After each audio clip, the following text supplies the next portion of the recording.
Bonsoir. Le secrétaire général de l'ONU a effectué une visite d'information au centre d'oncologie de Nouakchott. M. Ban Ki-moon a donné ses impressions sur le centre et a fait aussi part de toute son admiration. Le mouvement des Haradines, communément appelé El Hor, ont organisé un sit-in ce vendredi devant les locaux des Nations Unies à l'occasion de la venue du premier responsable onusien, M. Ban Ki-moon, à Nouakchott. Le ministre chargé des relations avec le Parlement et la société civile, porte-parole du gouvernement, Mohamed El-Amir Ould-Cheikh, a nié ce jeudi, la signature d'un accord entre la Mauritanie et El Raid.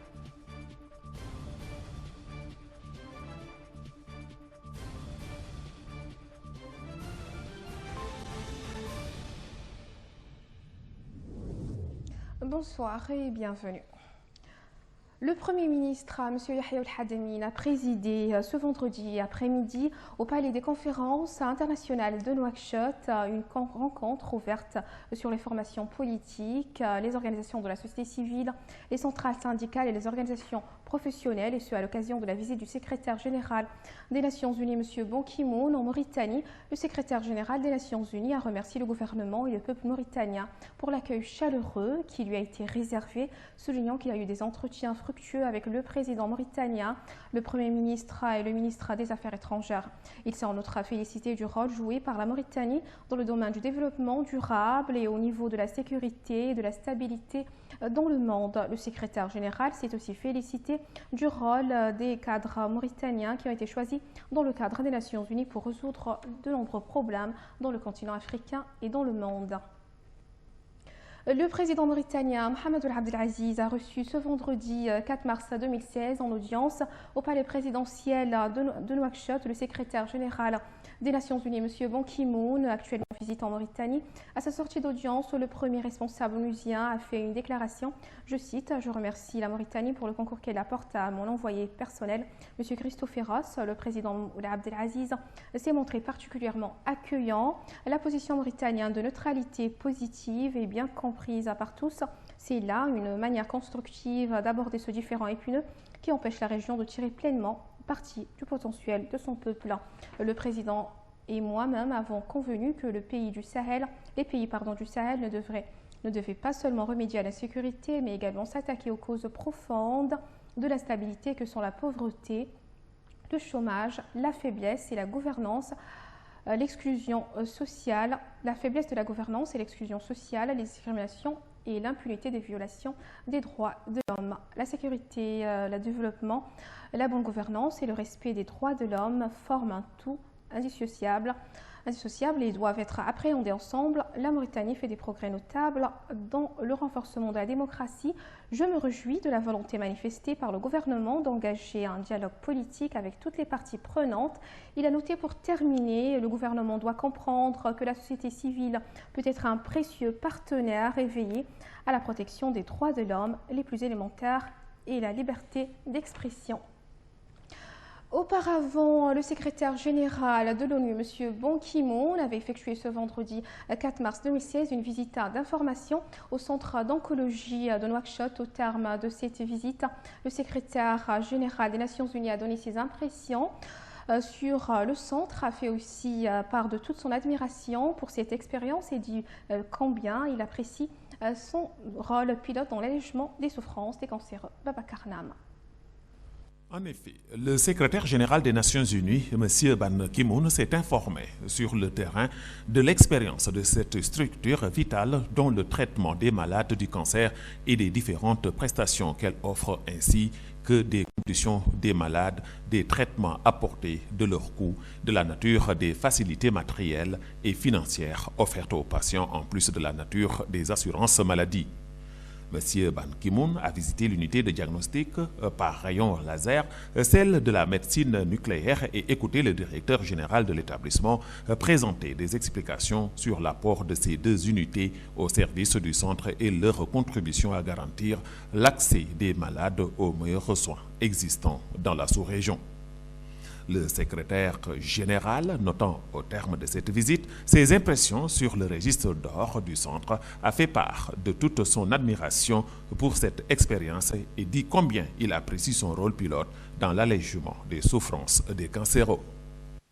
Je félicite ces efforts de son Excellence Président Abdelaziz de soutenir les initiatives qui bénéficient la santé des plus vulnérables.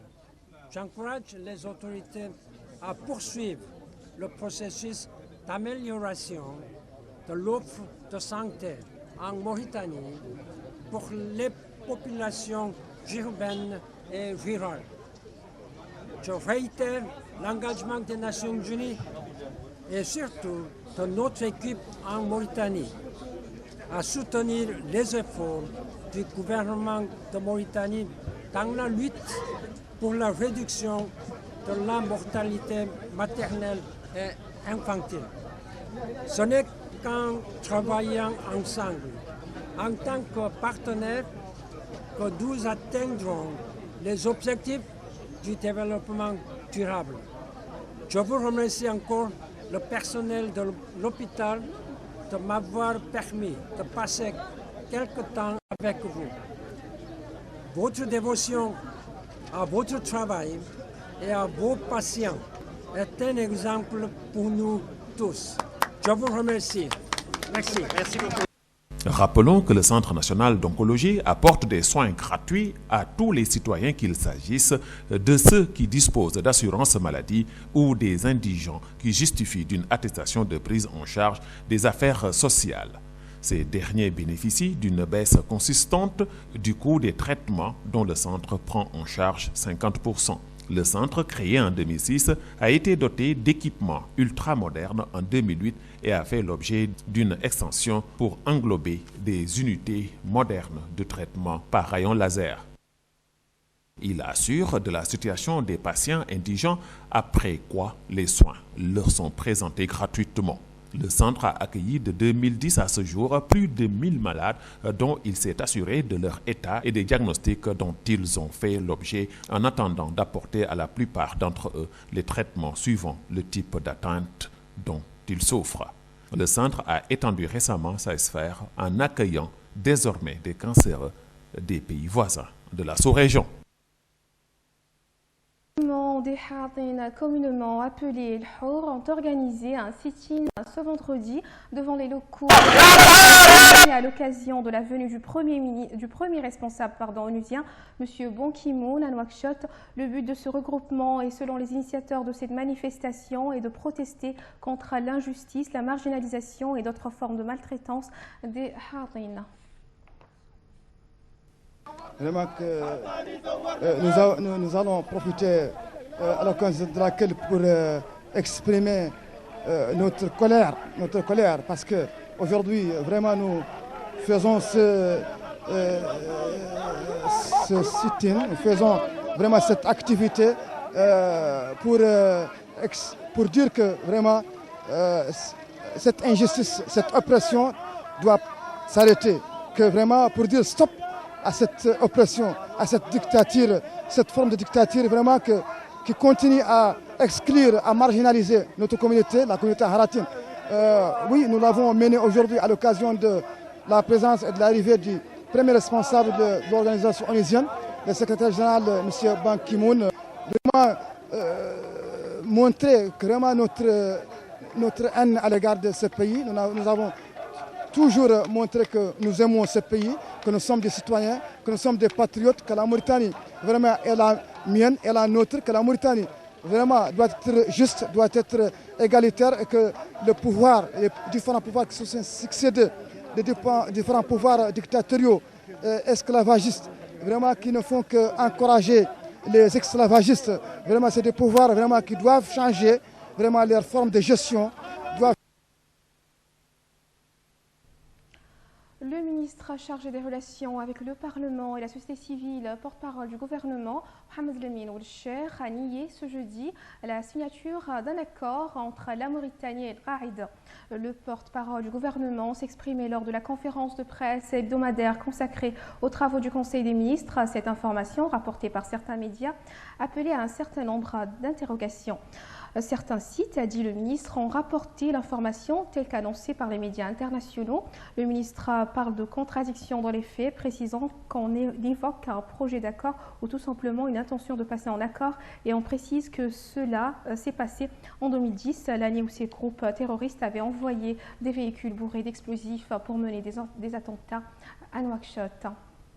La Mauritanie et le Fonds saoudien de développement ont signé une convention de financement de lignes électriques de haute tension entre Nouadhibou et Nouakchott. Le Fonds saoudien de développement accorde à la Mauritanie environ 17 milliards de guillas.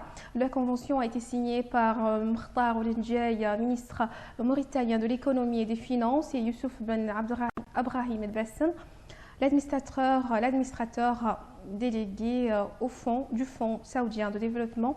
Le projet de la ligne électrique entre Nouadhibou et Nouakchott vise à fournir l'énergie nécessaire aux industries des mines de fer, de l'or et du cuivre situées dans le nord du pays. Des dizaines de pêcheurs artisanaux de la capitale économique continuent à exprimer leur mécontentement face à la nouvelle loi des quotas que veut exiger le gouvernement mauritanien aux différents pêcheurs artisanaux mauritaniens. Ce matin, dans les rues de Nouadhibou, hommes et femmes occupaient pour la énième fois les rues de la capitale économique dans un froid glacial et un vent qui ne faiblit pas entre la maison des jeunes et le stade municipal de Nouadhibou. L'actualité internationale à présent, en bref, en image avec Adama Oberhaun.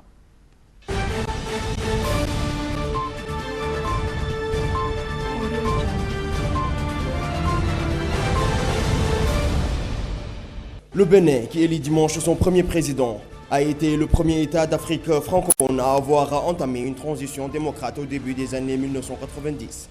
À la fin des années 1980, le président Mathieu Kérékou, confronté à une contestation sociale, est pressé par les bailleurs de fonds de libéraliser son régime pour obtenir de l'aide. Proposer une conférence nationale, la toute première en Afrique. En 10 jours, en février 1990, la conférence nationale, à laquelle participent environ 500 délégués venus de tous les horizons, balise le terrain pour l'instauration de la démocratie.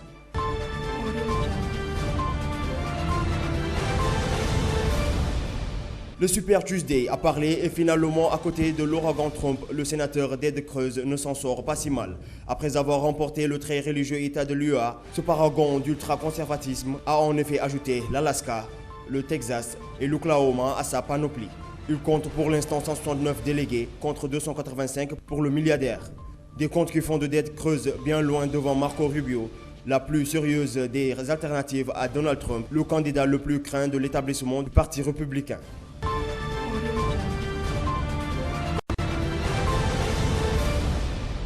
La justice turque a condamné vendredi à 4 ans de prison 2 passeurs syriens jugés pour le naufrage d'un bateau de réfugiés qui avait causé en septembre la mort du petit Aylan Kurdi, devenu un symbole planétaire du drame des migrants. Le tribunal de Bodrum a reconnu Mouafara et Assem coupables de trafic d'immigrants et leur a infligé une peine de 4 ans et 2 mois de réclusion, mais les acquittés de poursuites de négligence délibérée et a entraîné la mort, a précisé l'agence de presse Tougan. Les 2 hommes risquaient jusqu'à 35 ans d'emprisonnement.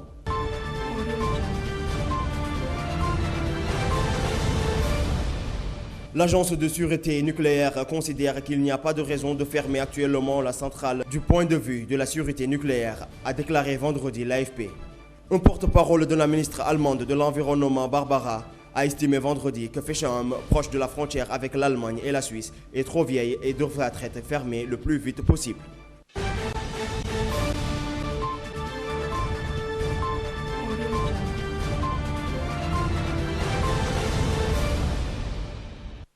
La page sportive de ce journal à présent avec Babacar Nam.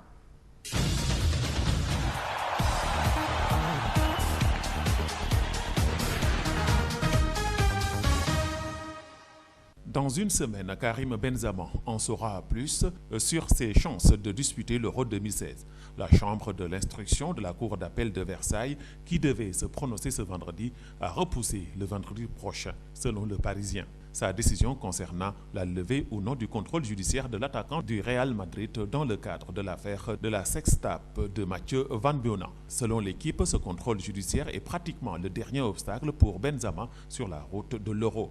À l'heure actuelle, l'ancien Lyonnais n'est toujours pas sélectionnable, comme c'est le cas depuis le mois de décembre, en raison de sa mise en examen pour complicité de tentative de chantage et participation à une association de malfaiteurs. Quelle équipe alignera Laurent Blanc contre Montpellier samedi lors de la 29e journée de Ligue 1, 4 jours avant le déplacement à Chelsea? L'essentiel de la conférence de presse de Laurent Blanc a tourné autour de cette question ce vendredi. L'entraîneur du PSG a refusé de répondre aux interrogations portant sur le 8e de finale retour de la Ligue des Champions, limitant même l'utilisation du mot Chelsea à 2 prononciations seulement en 20 minutes. Blaise Matuidi passe des examens, a d'abord expliqué Blanc, passant en revue l'état de santé des blessés majeurs de l'effectif. Ce n'est jamais bon signe, mais on espère le récupérer pour Chelsea. Zinedine Zidane a-t-il l'étoffe d'un grand entraîneur? Pour tenter de répondre à cette question difficile, AS a comparé comptablement les débuts du Français avec ceux de ses prédécesseurs sur le banc du Real Madrid. Après 10 rencontres à la tête de la Maison-Blanche, le champion du monde de 1998 a glané 7 victoires, obtenu 2 matchs nuls et perdu 1 fois. C'est moins bien que Rafael Benitez, Carlos Ancelotti, Manuel Pellegrini et José Mourinho, les précédents techniciens merengues. Comme espéré, Gaël Monfils n'a eu aucune difficulté à se jouer de Frank Dansevic 6-3, 6-1, 6-3 en 1h25 de jeu.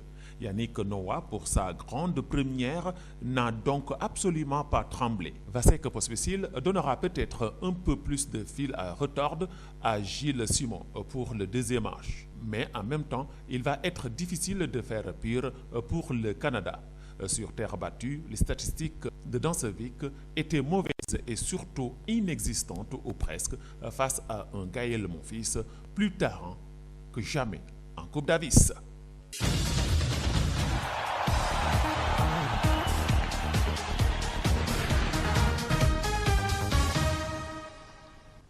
Ce journal est à présent terminé. J'ai le plaisir de vous le présenter juste avant de l'écouter le rappel de titre. Le secrétaire général de l'ONU a effectué une visite d'information au centre d'oncologie de Nouakchott. Monsieur Ban Ki-moon a donné ses impressions sur le centre, a fait aussi part de toute son admiration.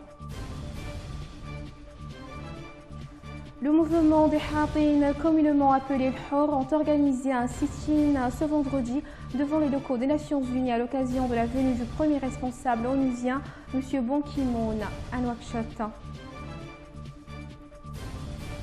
Le ministre chargé des relations avec le Parlement et la société civile, porte-parole du gouvernement, Mohamed Lamine Ould-Cheikh, a nié ce jeudi la signature d'un accord entre la Mauritanie et Al-Qaïda. Merci mesdames et messieurs de votre aimable attention. Un grand merci à Babacar Nam, Bertin Kendam. Restez au programme de l'Antania.